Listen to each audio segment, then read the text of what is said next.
PTI के दो भाई मियां अकरम उस्मान और मियां हारून अकबर जो पिछले 8 माह से जेल में हैं, इनके भाई बैरिस्टर असद अपने बड़े भाई और पीपी 170 से पीटीआई के उम्मीदवार मियां हारून अकबर की इलेक्शन कैंपेन कर रहे हैं।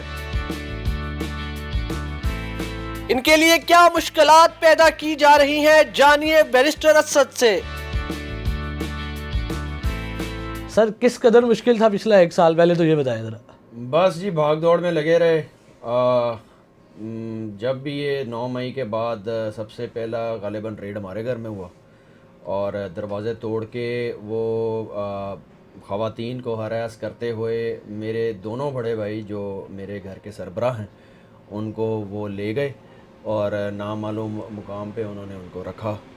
उसके बाद कानूनी तगोदो के बाद ये मालूम हुआ कि वो कहाँ पर हैं और क्यों वो लेकर गए हैं, मगर फिर कानून को तोड़ मड़ोड़ के कान से पकड़ के उन्होंने ज़बरदस्ती एफआईआर में डाल दिया। और अब दोनों पिछले 8 माह से 10 मई से अब ये 8-9 में 8 माह हो गए। 8 माह हो गए हैं। उसमें वो पाबंद सलासल हैं। अच्छा। और अब हम बस बचते फिर रहे थे। हमें अपना घर भी छोड़ना पड़ गया।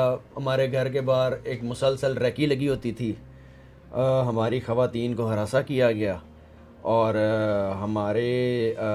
हमें इतना ज़्यादा मेंटली डिस्टर्ब किया गया कि हमें अपना घर जो है कई माह के लिए छोड़ना पड़ा। अभी क्या हालात?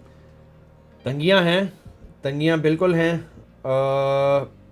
थ्रेट्स भी आती हैं, मूवमेंट का ख्याल रखना पड़ता है और बस अल्लाह का नाम लेके जनाब बस हम निकल रहे हैं, कर रहे हैं, कोशिश कर रहे हैं अवाम के लिए और आगे अल्लाह कामयाब करेगा जनाब। मियां अकरम उस्मान साहब इस हल्के से ज़मीनी इलेक्शन जीते थे, तो इस बार उन्होंने डॉक्यूमेंट्स जमा करवाए थे, क्या रिजेक्ट हो गए, क्या मामला? नहीं, उनके डॉक्यूमेंट्स जमा नहीं हुए। नहीं, उनके डॉक्यूमेंट्स क्या वजह थी? जमा बस वो जमा नहीं हुए, वो जमा करवाने नहीं दिए गए। सिग्नेचर्स नहीं मैं ले सका।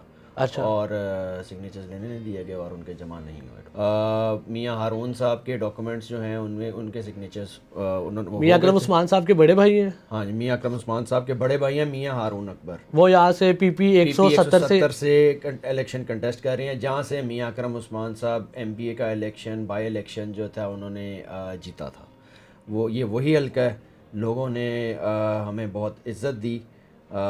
हम इन्हीं लोगों में से ही हैं और लोगों ने अपने ही लोगों को वोट दे के पीपी 158 साहब का उधर से हमें कामयाब किया और अब वो पीपी 170 है और इंशाल्लाह ताला लोग इस दफ़ा आवाम की कामयाबी होगी और जालिम हुक्मरानों की नाकामी होगी। मियां हारून अकबर साहब तो जेल में है, तो फिर कैसे सारे मामला हुए? उनके कागज़ के इन्होंने जमा करवाए और मैंने जमा करवाए। कितनी मुश्किल आई? बहुत मुश्किल आई। कागज़ों की छीना छपटी हुई, आर ओ साहब के सामने छीना चपटी हुई और आर ओ साहब ने उसमें शदीद सख्त नोटिस लिया। हमें कोई घंटे डेढ़ तक आर ओ के दफ्तर के अंदर हमें यरगमाल बनाया गया। उसके बाद फिर अल्लाह के हुक्म से और अल्लाह की मेहरबानी से हम वहाँ से निकलने में कामयाब हो गए।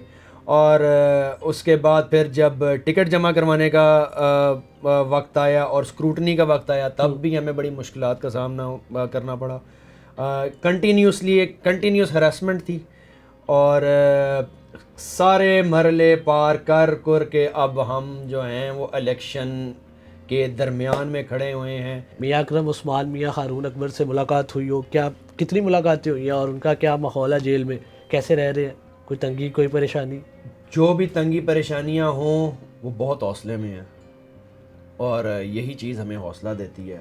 और जब मैं आवाम के अंदर जाता हूँ तो वो मेरे हौसले बिल्कुल जो हैं वो इतने बुलंद कर देती है कि मैं अब खड़ा हूँ, आपके सामने हूँ, मेरा चेहरा देख लें आप, मेरे चेहरे में मेरा नहीं ख्याल कि कोई परेशानी है। तो आवाम का कैसा रिस्पांस आता है जाते हैं जब कैंपेन करने जाते हैं? आप तो कह रहे हैं कि आपको मुश्किल हो रही है कैंपेन में, लेकिन फिर भी आवाम में जाते हैं, उनका कैसा रिस्पांस आता है? उन्हें बताते हैं पाकिस्तान तहरीक इंसाफ, फिर अपना इंतखाबी निशान रैकेट बताते हैं। आवाम हमें बहुत प्यार करते हैं और आवाम कहते हैं कि बस आप 8 फरवरी आने दें, अब आपका काम ख़त्म, हमारा शुरू। आप 8 फरवरी आने दें, रैकेट आपने हमें पहुंचा दिया, अब हम जाने, रैकेट जाने और शेर जाने। मियाँ अकरम उस्मान साहब और हारून अकबर साहब हैरियत से हैं, उन्हें कोई टॉर्चर तो नहीं किया गया, उन्हें कोई हरास तो नहीं किया गया, उनसे क्या आखिरी बात हुई है वो बताएं। आखिरी बात उनसे यही हुई है कि भाई हम हौसले में हैं बिल्कुल, आप लोगों ने बिल्कुल पीछे नहीं हटना, जो हो गया सो हो गया। हमारे बड़ों की भी इधर इस मुल्क में के लिए बहुत कुर्बानी है। मेरे वालिद साहब, उन्होंने भी किले की जेल काटी और टॉर्चर के साथ काटी, बदतरीन टॉर्चर के साथ काटी। फिर अल्लाह ने उनको इज़्ज़त दी, मुतवतर बार वो लाहौर के गढ़ के अंदर काउंसलर मुंतखब हुए। उसके बाद 2 टाइम्स 1988 और 1990 में वो MNA मुंतखब हुए। अच्छा मुझे बताइएगा, रेगुलर मिलते रहे मियाँ अकरम उस्मान साहब से और हारून अकबर साहब से जेल में, क्या स्केड्यूल था मिलने का? जो कानूनी स्केड्यूल है उसी के मुताबिक हम वीक में एक बार? हाँ जी, वीक में एक बार जो कानूनी स्केड्यूल है हम उसके मुताबिक ही मिलते हैं। अच्छा, आप कह रहे हैं 1 साल से आप मुश्किलात बर्दाश्त कर रहे हैं, पूरी फैमिली आपकी फेस कर रही है सब कुछ, और अवाम में जाते हैं तो बड़ा अच्छा रिस्पॉन्स आ रहा है। इलेक्शन के हवाले से क्या उम्मीद है, इंसाफ मिलेगा इलेक्शन से?